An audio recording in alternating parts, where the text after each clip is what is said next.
นับสนุนโดยหนังสือพิมพ์เส้นทางนักขายวางแผงทุกวันที่ 1 และ 16 ของเดือน สวัสดีค่ะคุณผู้ชมคะมาพบกันเช่นเคยกับรายการเส้นทางนักขายนะคะวันนี้เรามีเรื่องราวดีๆมานำเสนอให้กับคุณผู้ชมเช่นเคยโดยเฉพาะใครที่วันนี้ที่อยู่ในวงการขายตรงหรืออาจจะอยากรู้จักกับวงการนี้กำลังจะก้าวเข้าสู่วงการนี้มากขึ้นพลาดไม่ได้เลยนะคะเพราะว่าเราจะมาแนะนำให้คุณผู้ชมได้รู้จักกับบริษัทหนึ่งค่ะซึ่งเติบโตแบบยิ่งกว่าก้าวกระโดดอีกเขาทำได้อย่างไรเดี๋ยวมาคุยกันนะคะแต่ว่าช่วงแรกนี้เราไปดูข่าวที่เกิดขึ้นในช่วง1 สัปดาห์นี้เลยนะคะกับข่าวนักขายค่ะ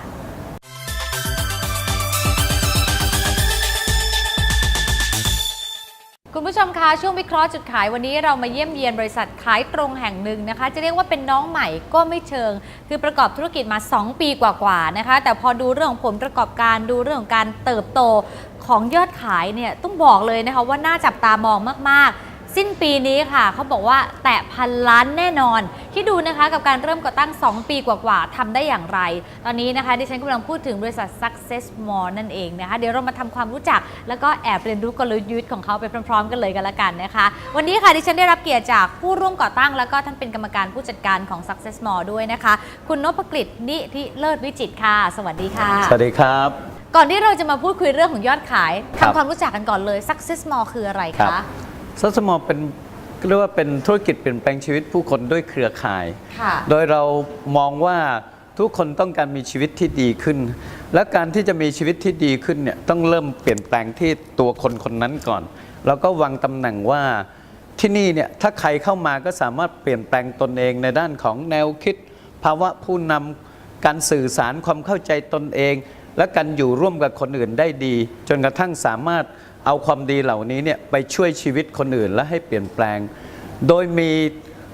สินค้าแล้วก็แบรนด์ของ Success Mall เนี่ยเป็นสื่อกลางในการที่ทำให้แต่ละคนสามารถไปส่งมอบคุณค่าเพื่อ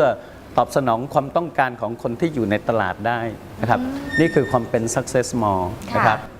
แต่ว่าอย่างที่เราทราบกันว่าการที่จะมียอดขายถล่มทลายแบบนี้กับการที่เพิ่งเริ่มต้นบริษัทไม่ธรรมดาแน่นอนเรื่องของสินค้าเราเป็นตัวชูไหมคะตอนนี้เราขายอะไรยังไงบ้างนะคะแน่นอนที่สุดว่าตัวสินค้าเนี่ยมันคือหัวใจแก่นของการดำรงอยู่ของธุรกิจนะครับดังนั้นSuccess Mallจึงเน้น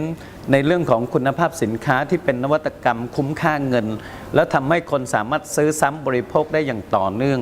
เพราะการซื้อซ้ำและบริโภคต่อเนื่องเนี่ยมันคือความยั่งยืนของธุรกิจที่แท้จริงตอนนี้เราก็มีให้บริการอยู่5หมวดสินค้าด้วยกันนะครับหมวดที่1เป็นเรื่องของอาหารเสริมดูแลสุขภาพหมวดที่2เป็นเรื่องของเครื่องสำอางดูแลความสวยความงามนะครับหมวดที่3ก็เป็นของใช้ส่วนตัวหมวดที่4ก็เป็นของใช้ในบ้านและหมวดที่5ก็เป็นสินค้าเพื่อการเกษตรนะครับนี่ครบทุกหมู่แล้วนะคะเนี่ยใช่ครับก็ยัง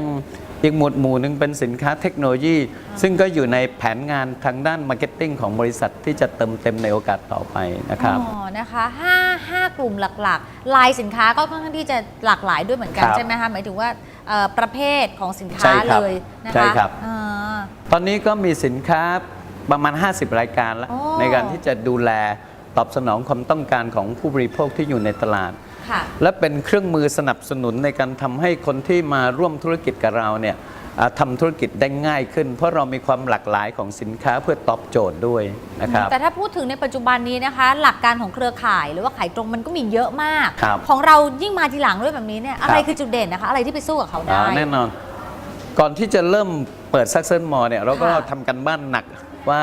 ถ้าเราจะเริ่มต้นเป็นน้องใหม่ในวงการเนี่ยจะต้องมีแต้มต่อตรงไหนที่ทำให้เราไปต่อและชนะในศึกการตลาดนี้นะครับในที่สุดเราก็พบว่าแก่นแท้จริงที่ต้องทำให้ได้ก่อนก็คือสินค้าต้องดีเป็นพื้นฐานก่อนนะครับแต่ต้องเติมความต่างในเรื่องของการพัฒนาคนให้เป็นเลิศยังไงคะการที่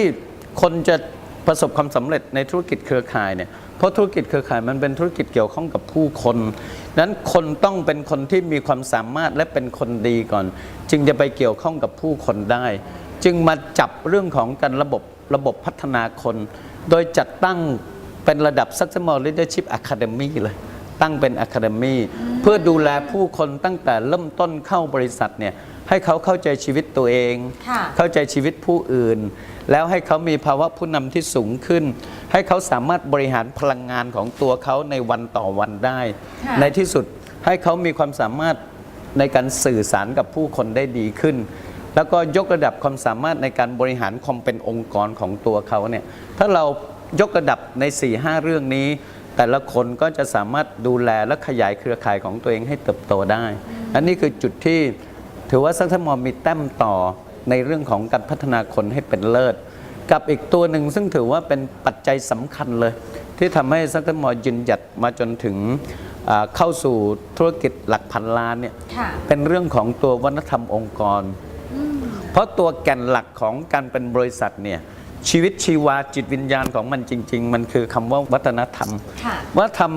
มันบ่งบอกความเป็นชาติอย่างเช่นคนไทยเจอกันสวัสดีครับมันเป็นวัฒนธรรมที่บ่งบอกความเป็นชาติไทยที่ซักเซสมอลเนี่ยมันก็มีจิตวิญญาณที่บ่งบอกความเป็นซักเซสมอลด้วยการสร้างวัฒนธรรมองค์กรแบบที่เราเรียกว่า VR1 มันหมายถึงว่าทุกคนที่เข้ามาไม่ว่าจะอยู่ในบทบาทไหนนักธุรกิจพนักงานเจ้าของผู้บริหารล้วนแล้วแต่มีความคิดความอ่านที่มีจุดมุ่งหมายรวมเป็นหนึ่งเดียวกันตอบสนองทุกสิ่งในการช่วยเหลือเปลี่ยนแปลงชีวิตผู้คนด้วยจิตใจที่เป็นผู้แบ่งปันอันนี้คือว่าทำแบบ VR1 ของเราแล้วเป็น2จุดหลักเนี่ยเป็นจุดที่ยากที่จะลอกเลียนแบบมากในเรื่องจุดของการพัฒนาคนกับวัฒนธรรมองค์กรนี่คือจุดที่เราทำแล้วได้คะแนนเยอะมีแต้มต่อในการสร้างความสำเร็จนะครับเพราะฉะนั้นทุกคนที่ออกไปเนี่ยคือเราเน้นใช้สินค้าให้ดีแล้วก็บอกต่อถูกต้องไหมคะเพราะฉะนั้นทุกอย่างที่ออกไปเนี่ยมันผ่านจากกระบวนการเรียนรู้วัฒนธรรมขององค์กรนะคะเลยไปในแนวทางเดียวกันมันเลยทำให้บริษัทเนี่ยก้าวไปอย่างค่อนข้างรวดเร็วมากเลยครับแล้วที่สำคัญก็คือบริษัทนี้เนี่ยมันเกิดจากการเติมเต็มของผู้ร่วมก่อตั้ง2 คนมีประธานหมอสตวีแล้วก็ผมคุณหมอเชี่ยวชาญในเรื่องของการคิดค้นการพัฒนาสูตรอาหารเสริมที่มันลงตัวรวมถึงมีความเชี่ยวชาญในการขยายสาขาที่มีคุณภาพพร้อมให้บริการกับนักธุรกิจของเรารวมกับผมที่มีความเชี่ยวชาญในมุมมองของกลยุทธ์การตลาดแล้วก็การพัฒนาคนพอมาจับมือกันเนี่ยมันจึงเป็นความแข็งแกร่งที่เป็นพลังผนึกของเรา2 คนนะครับนี่แหละอีกเรื่องหนึ่งที่วันนี้อยากจะมาคุยก็คือเรื่องของคุณนพเองด้วยตัวคุณนพเองประวัติน่าสนใจมากนะคะเพราะว่าไม่ใช่มาจากจุดนี้ง่ายๆนะคะเริ่มจากการเป็นบอยก่อนนะคะแล้วก็ผ่านอะไรต่างๆมามากมายจนกระทั่งได้เริ่มต้นเปิดบริษัทของตัวเองและเติบโตแบบนี้เนี่ยมีอะไรเด็ดๆรอคุณผู้ชมอยู่นะคะตอนนี้พักกันสักครู่เดี๋ยวกลับมาคุยกันค่ะ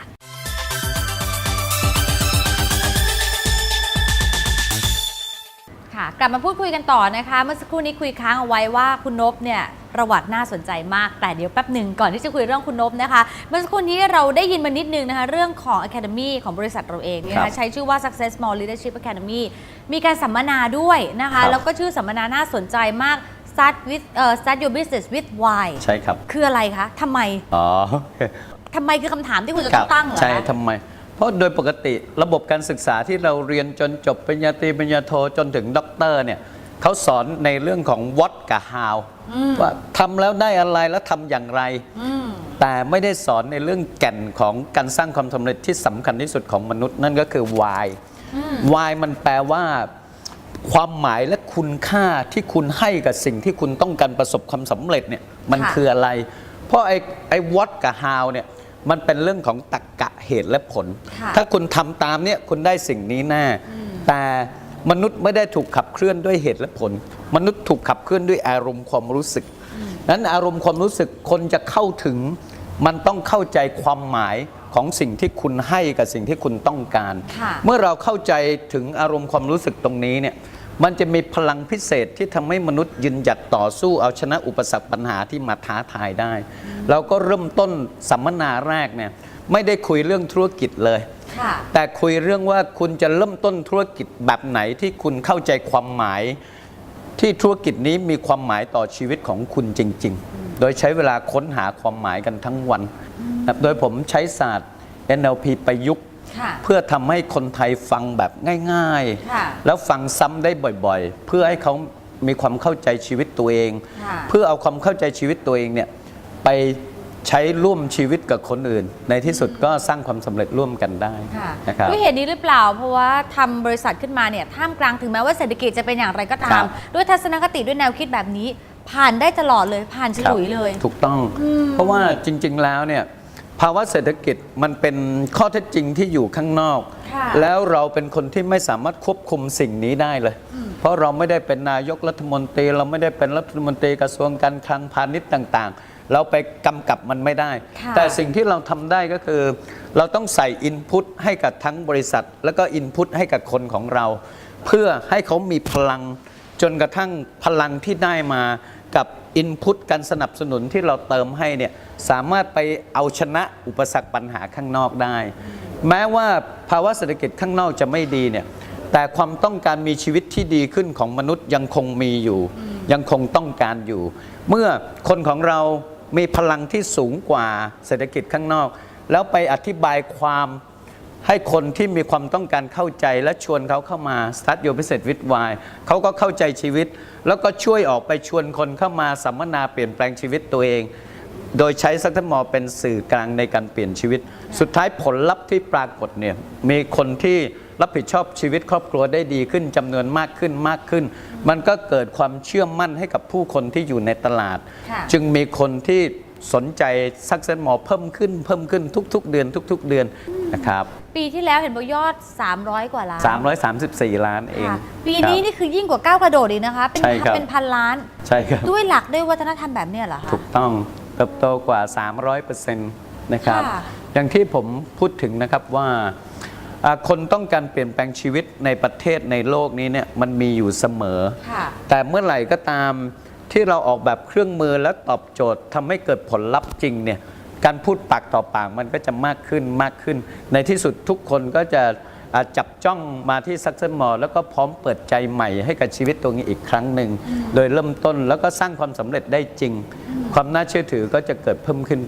ที่สำคัญ รับ คือสินค้าต้องดีด้วย อันนี้คือ ถูก คือ ต้อง แกนหลักเลย นี่คือแก่นของธุรกิจ แก่นเลย จริงๆ สินค้าเนี่ยมันคือหัวใจของความ ค่ะ ยั่งยืนของธุรกิจอยู่แล้ว เมื่อสินค้าดีมีวิธีที่จะทำให้คนของเราเนี่ยสามารถออกไปแบ่งปันสิ่งดีๆ นี้ให้คนเข้าใจ ค่ะ และมีคนจำนวนมากเข้าใจ พร้อมกับเป็นแนวร่วมในการออกไปแบ่งปันมากขึ้นเนี่ยมันคือหัวใจที่ทำให้เราขยายการเติบโตได้รวดเร็วนะครับ ค่ะทีนี้มาเรื่องของคุณนพกันบ้าง ครับ หนังสือที่เห็นอยู่นี้ค่ะ ครับ หัวข้อนะคะบอยเงิน บอยเงิน ร้ ร้ อ อย ย สู่บอสเงินล้าน อันนี้มันบังนิดนึ สู่ ง บอส นะคะ พันล้าน ขออภัยค่ะบอสพันล้าน ครับ เงินล้านน้อยไปต้องเป็น ใช่ครับ บอสพันล้านเลยนะ ครั คะ บ เรื่องนี้เพิ่งจะออกมา ใช่ ส ครับ ดๆร้อนๆเลยเล่ม ใช่ นี้ ครับ บอกว่าเปิดตัวที่รายการเรานี่ ออกมาจากเตาเลย หัวร้อนเลย งอยู่ นะคะ นี่แหละคือเล่มนี้แหละนะคะจะเป็นการบอกตัวตนที่ดีข ครั อง บ คุณนพได้ ครับ นะคะเล่าให้ฟังนิดนึงว่า ครับ เริ่มต้นจากบอย ครับ บอยนี่คือที่เสิร์ฟอาหารตามร้านอาหารอย่างนี้เลยเหรอ สิ คะ ร์ฟตามสวนอาหารนี่เลย ค่ะ ครับแต่ว่าก่อนเป็นบ่อยเนี่ยชีวิตสมัยเด็กนี่รันทดกว่านั้น ค่ะ ตั้งแต่เรียนป .4 นี่ต้องเป็นเด็กรับจ้างกรีดยาง ตื่นตั้งแต่5 ทุ่มแล้วไปกรีดยางส่งตัวเองเรียนหนังสือ ค่ะ จนจบการศึกษามานะครับ เป็นเด็กกรีดยางมาก่อน วัยรุ่นหาเงินเพิ่มด้วยกันไปเป็นนักมวย ดู เป็น ห นั น้าก มวย ตาแบบ ด้วย นี้นี่เคยขึ้นชกมวยงานวัดมาก่อน เหรอ มีชื่อมวยด้วยนะ ชื่ออะไร ว่า คะ หงเหินน้อยเกียรติชนบท พอเรียนปริญญาตรีเนี่ยไม่พ่อแม่ไม่มีเงินส่ง เราก็ต้องส่งตัวเองเรียนด้วยกันไปเป็นบ่อย ค่ะ เริ่มตั้งแต่บัสบอยเด็กเดินอาหารเลย แล้วก็ไต่เต้าเติบโตมาเป็นกัปตัน ส่งตัวเองเรียนรามอยู่ 3 ปี ต่อสู้แล้วก็สอบเข้าทำงานธนาคารกรุงไทย ค่ะ นะครับ ตลอดเวลานี่ความจนมันบ่งบอกทำให้เรารู้สึกว่าชีวิตมันมีความเจ็บปวดอยู่ ถ้าเราอยากมีชีวิตที่ผ่านความเจ็บปวดให้ได้เนี่ยเราต้องสำเร็จเท่านั้น ก็บอกตัวเองตลอด เมื่อจบได้ทำงานธนาคาร สอบชิงทุนเรียนต่อปริญญาโท MBA เป็นนักเรียนทุนของธนาคารด้วย แล้วก็ตั้งใจทำงานเป็นลูกจ้างมืออาชีพที่เติบโตตามลำดับ ค่ะ แต่มีฝันตลอดเวลาว่าถ้าในสายอาชีพบริหารเนี่ยอยากเป็นเบอร์ 1ของบริษัท ค่ะ แล้วอุตสาหกรรมที่เลือกเนี่ยเลือกอุตสาหกรรมเครือข่ายเลย เพราะว่าชอบในเรื่องของผู้คนนะครับ เมื่อตั้งเป้าว่าจะต้องเป็นเบอร์ 1ของบริษัทเครือข่ายเนี่ยผมก็ไปทำอาชีพเพิ่มในเรื่องของการเป็นวิทยากรพัฒนาคน รวมถึงการเป็นนักธุรกิจเครือข่ายอิสระควบคู่ไปด้วย นั้นจึงตกผลึกมุมมองของการสวมหมวกอยู่ 3 หมวกด้วยกัน ค่ะ 1 หมวกนักบริหาร 2 หมวกของนักพัฒนาคน 3 หมวกของนักธุรกิจเครือข่ายทำให้ทุกวันนี้เนี่ยเป็นคนที่ เข้าใจธุรกิจเข้าใจนักธุรกิจแล้วก็บริหารงานเป็นด้วย คือ 3 คุณสมบัติที่มีอยู่ในตัวของผมในทุกวันนี้นะครับ ก็คือเลยเริ่มก่อตั้งบริษัทนี้นี่คือความฝันที่ ใช่ค ร รับ อมานานแล้ว ใช่ครับ แล้วทุกวันนี้ได้ใช้สิ่งที่ตัวเองประสบการณ์ที่ผ่านมาในการบริหารงานมากน้อยแค่ไหนอะคะ ได้ใช้เยอะมากเลย เพราะว่าเริ่มตั้งแต่การออกแบบบริษัท เราต้องยอมรับก่อนว่าเครือข่ายเนี่ยมันเป็นโมเดลในฝันที่ต้องการให้คนสามารถเป็น SME ด้วยเงินลงทุนที่ต่ำนะหลักพันหลักหมื่นสามารถเป็น SME ได้ แต่แม้อุตสาหกรรมนี้มันจะเป็นโมเดลที่ตอบโจทย์เนี่ยคนที่เข้ามาจะเปลี่ยนชีวิตได้จริง ต้องเจอบริษัทที่มันใช่จริงๆด้วย และบริษัทที่มันใช่จริงๆเนี่ยต้องมีเจ้าของและผู้บริหารที่เข้าใจใน 3 เรื่องหนึ่งคือเข้าใจตัวธุรกิจด้วย แล้วก็เข้าใจนักธุรกิจกับบริหารงานเป็น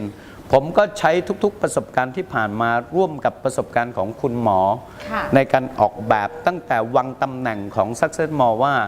อยู่ในตำแหน่งของธุรกิจเปลี่ยนแปลงชีวิตผู้คนด้วยเครือข่าย เราไม่ได้มองว่าเราอยู่ในธุรกิจเครือข่ายตรงๆ แต่มองว่าเราอยู่ในธุรกิจเปลี่ยนแปลงชีวิตผู้คน ทุกสิ่งที่เราออกแบบมาทำไม่ว่าจะเป็นกลยุทธ์ต่างๆเนี่ยล้วนแล้วแต่ออกแบบเพื่อให้ตอบโจทย์ในการเปลี่ยนแปลงชีวิตผู้คน สินค้ามีนวัตกรรมที่เปลี่ยนแปลงสุขภาพเปลี่ยนแปลงบุคลิกภาพของผู้คนได้ ระบบพัฒนาต้องมีคุณภาพพอที่จะเริ่มทรานส์ฟอร์มคนเพื่อเปลี่ยนแปลง แล้วการสนับสนุนเปิดสาขาสนับสนุนต้องมีความสะดวกพอที่จะทำให้คนใช้เป็นเครื่องมือ ไปสร้างความสำเร็จของตัวเองเพื่อดูแลชีวิตของครอบครัวได้ดีด้วย ค่ะนี่เป็นอีกเหตุผลหนึ่งที่เรามั่นใจว่ายอดขายเราโตอย่างต่อเนื่องแน่นอน ใช่ครับ อย่างพันล้านเนี่ยคิดไว้ตั้งแต่ต้นไหมคะว่าจะได้เร็วขนาดนี้ อยู่ในแผนการ อยู่ในแผนการ ที่คิด อยู่แล้ว ใช่ครับ เพราะว่านี่เป็นส่วนหนึ่งของการเริ่มบริษัทที่เรามีวิสัยทัศน์และพันธกิจด้วย วิสัยทัศน์ว่า 3 ปีSuccess Mallจะเป็นบริษัทพันล้าน ค่ะ 5 ปีจะเป็นบริษัทที่ติดท็อป